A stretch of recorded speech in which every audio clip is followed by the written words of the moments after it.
God, our Heavenly Father, is our great provider and protector. And as we will find out today, He is also our great leader. Ang blessing ng isang ama sa kanyang anak. Si Jeremy, isang young father expecting his first child, ay naimbitahan sa isang Jewish Shabbat dinner ng kanyang kaibigan. Na-witness niya kung paanong ang mga padre de familia ay nagbigay ng blessing sa kani-kanilang anak. Wala siyang narinig na angal mula sa mga young people. Instead, they accepted the blessing with much joy. Ano ba ang blessing na narinig ni Jeremy?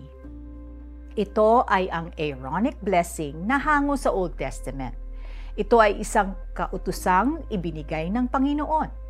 Sinabi ni Yahweh kay Moises, sabihin mo kay Aaron at sa kanyang mga anak na ang mga salitang ito ang bibigkasin nila sa pagbabasbas nila sa mga Israelita.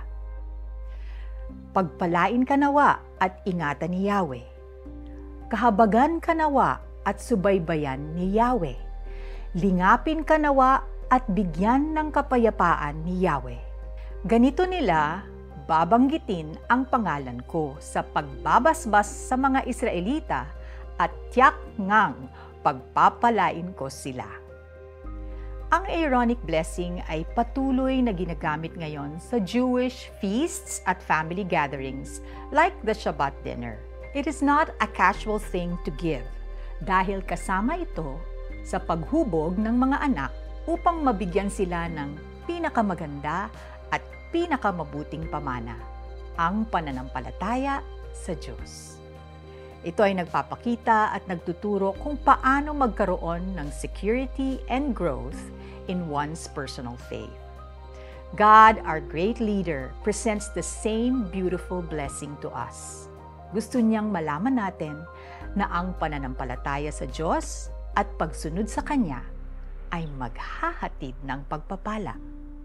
Ang padre de familia bilang leader sa kanyang tahanan should be the example of obedience and the instrument of blessing to his own children.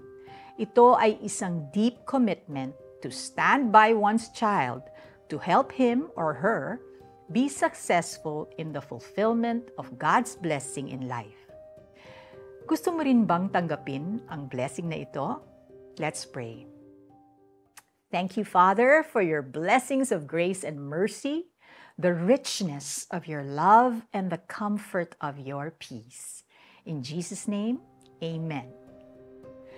Memorize the Aaronic blessing and pray it over your children for 30 days before bedtime.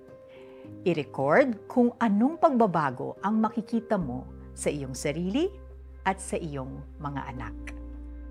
Ituro sa bata ang daang dapat niyang lakaran at hanggang sa paglaki, di niya ito malilimutan.